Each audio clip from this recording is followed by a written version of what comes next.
Bienvenidos, soy el maestro Socrático. En esta oportunidad vamos a conversar sobre el eneagrama de la personalidad.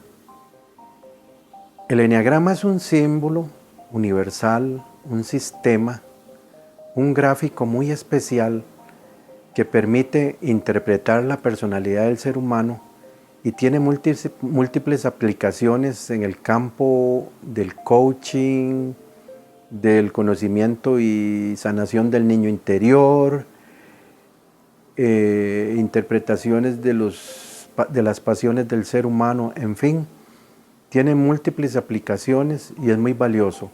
¿Por qué se llama eneagrama? Bueno, viene del griego enea, que es 9, y grama, línea. Son 9 líneas, o para ser más exacto, 9 puntos que se encuentran en una circunferencia a puntos equidistantes. Se puede considerar el eneagrama como, o se considera, en realidad eso es un círculo con una estrella de 9 puntas inscrita en el mismo, o también podemos decir que hay un triángulo equilátero inscrito en ese círculo. El círculo representa el infinito, el universo. El triángulo representa la triada del ser humano, la ley de 3. Las 9 puntas son los 9 tipos de personalidad que los grandes sabios de la antigüedad pudieron descubrir en el ser humano. Estas 9 personalidades o 9 puntos del eneagrama que se encuentran en la circunferencia son formas de ver el mundo, son lentes por los que se ve el mundo, como se interpreta. Y generalmente se dice que nace desde la primera infancia, desde la más tierna infancia, y las personas, de acuerdo a las vivencias que ha tenido, lo que le ha tocado vivir, sufrir, disfrutar, en fin, la información que recibe del medio,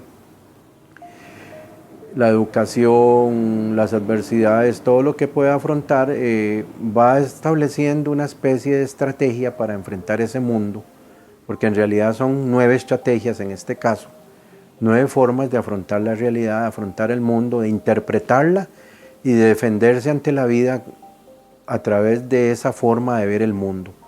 Por ejemplo, tenemos el tipo 1, que es el tipo de la afirmación, instintivo, un poco egocéntrico, el mando, ser único. Tenemos el tipo 2, que se refiere a esa persona que comparte, que es dadivosa, que es también un poco emocional, el orgullo. Tenemos el tipo 3, el tipo 4 y el 5, por ejemplo, que es un tipo observador, es el intelectual, el que desconfía, el que mide el mundo solamente a través de la razón. Y así sucesivamente, cada tipo tiene su propia característica, su propia manera de ver el mundo, pero no hay tipos puros. Por ejemplo, el tipo 5 tiene a su lado el eneatipo 4 y el eneatipo 6. Y a estos que acompañan a cada eneatipo, por cada lado, por decirlo así, se les llaman alas. Podría ser que una persona del tipo 5 tenga una ala muy marcada hacia el 4 y eso le va a dar cierta característica, o tenga una ala muy marcada hacia el 6 y le va a dar otra característica. Y así con todos los demás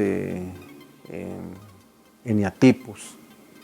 Quiero advertir que esto es nada más un ABC, no es un análisis exhaustivo del eneagrama, ni tampoco es una cátedra completa, sino más bien una forma introductoria, una pincelada un poco elemental, bastante elemental, para introducir más que todo al que no sabe, a la persona que desconoce de qué se trata. Ahora vamos a tocar el tema de la personalidad, porque sin hablar de la personalidad sería muy difícil hablar del eneagrama y mucho menos del eneagrama de la personalidad, como se titula esta pequeña charla o exposición. Ahora bien, vamos a entrar en el análisis del concepto de personalidad. Independientemente de las diversas definiciones que podrían haber de personalidad y lo que la psicología puede decir al respecto, me baso mucho en la enseñanza del maestro George Ivanovich Gurdjieff y de algunos otros maestros espirituales de gran renombre que se refieren a la personalidad como una parte que no es nuestra parte esencial. Por ejemplo, vamos a poner el caso de que uno es un ser por naturaleza esencial, que nosotros venimos ya con un modelo de fábrica, por decirlo así, bueno, aceptable, funcional. Pero resulta que inevitablemente por las experiencias de la vida, por las vivencias, por las vicisitudes del diario vivir, se van formando improntas en nuestro ser y, para decirlo en términos más modernos de la neurociencia, pues improntas en la célula cerebral, en el cerebro, en el sistema nervioso, y nos van marcando. Podríamos apelar a aquello que decía el gran filósofo Jean-Jacques Rousseau, referente a que somos una hoja en blanco cuando nacemos y que la sociedad se hace cargo de escribir la historia sobre nosotros. Entonces surge el tema de la historia personal. ¿Qué es la personalidad? Bueno, la personalidad es toda esa programación que se nos da desde la más tierna infancia, para bien o para mal, es lo que llamamos la educación, que algunos dicen que más bien es la mala educación, es el tema del ego también, si se quiere. En términos modernos también se puede hablar de lo que ahora la programación neurolingüística, que es como un chip que tenemos ahí, como un programa, y que ese programa podría ser cambiado de alguna manera para mejorar algunas condiciones que son necesarias mejorar. De manera que la personalidad es también una herramienta, puede ser necesaria. Lo que pasa es que en algunas ocasiones, por las experiencias que hemos vivido, como decíamos antes, podría haber una personalidad equivocada y entonces esa personalidad tendría que ser, por decirlo así, reeducada o adquirir una nueva personalidad al servicio de, y no una personalidad que nos perjudique. Tal vez la idea no es desaparecerla, sino educarla, mejorarla y ponerla al servicio de lo superior, o en términos espirituales de lo alto, de la divinidad o de las dimensiones más profundas del ser humano. En todo caso, la idea es que, lejos de ser un obstáculo, sea una herramienta útil para conseguir nuestras metas, para nosotros y para el bienestar de los semejantes. Entonces, vale recordar que el término personalidad viene del griego persona, que quiere decir máscara. Eso es lo que quiere decir. Y en el teatro griego se usaban las máscaras y en ese idioma se llamaban persona.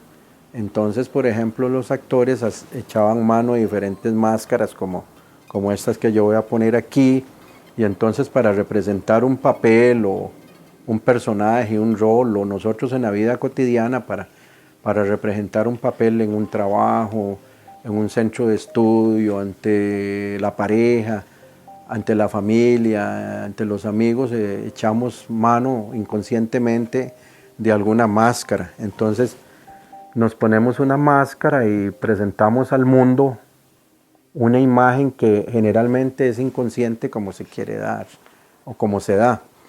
Por otro lado, también según las circunstancias, pues podemos presentar otra máscara, ya sea agradable o ya sea sombría, y como por ejemplo, cuando me conviene asumo otra máscara, otra posición, y lo que sucede es que esto no se hace con un pleno dominio de sí mismo, con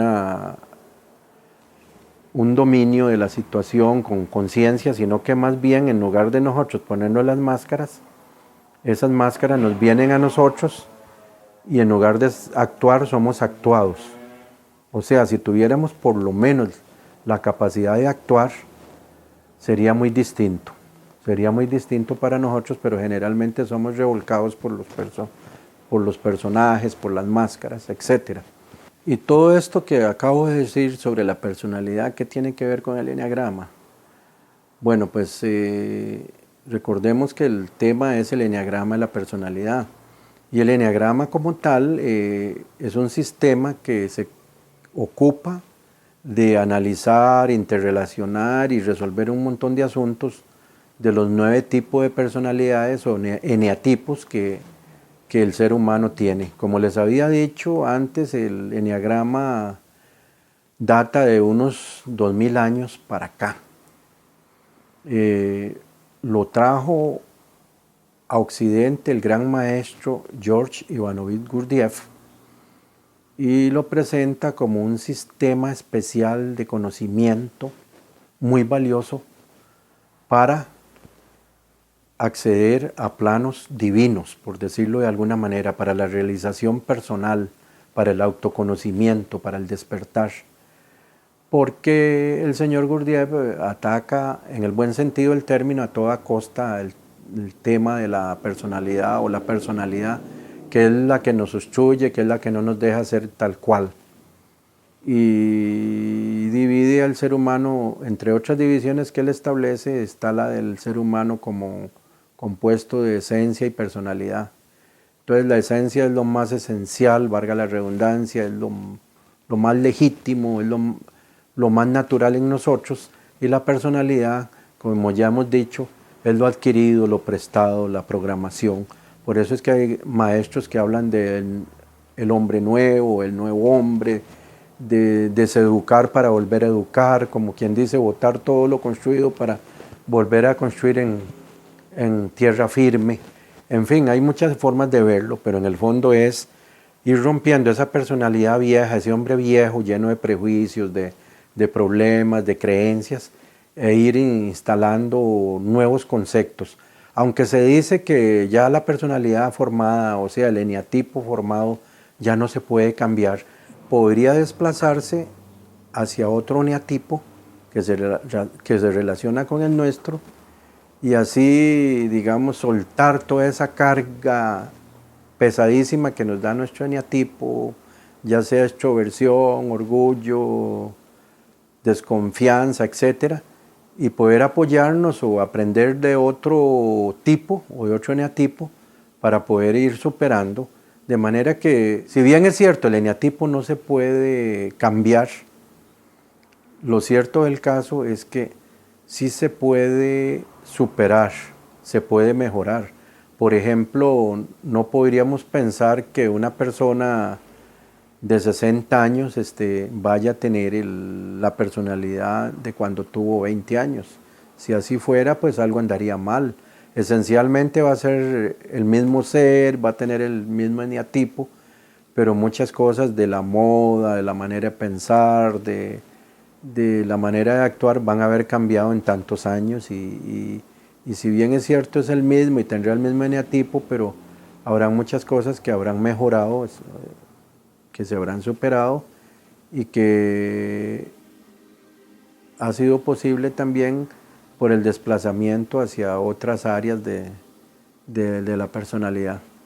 Finalmente es importante tener presente que dentro del eneagrama se han inscrito también los 7 pecados capitales de la religión católica, que son las 7 pasiones, son las 7 excesos que comete el ser humano, como por ejemplo ira, lujuria, avaricia, etc.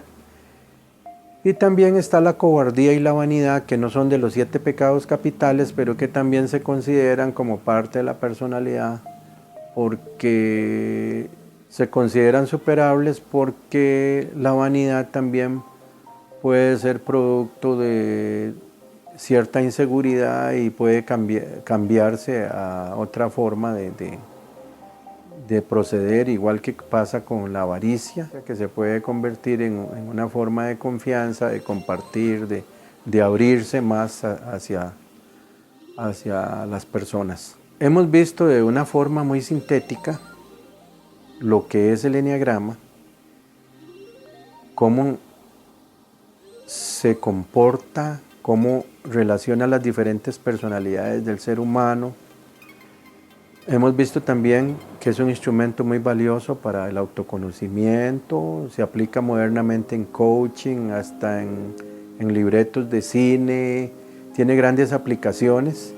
Se puede aplicar en muchos ámbitos de la vida, pero sobre todo y fundamentalmente en el conocimiento de nuestra personalidad, que es fundamental para poder manejar todos nuestros asuntos y nos puede llevar a grandes realizaciones. Esto es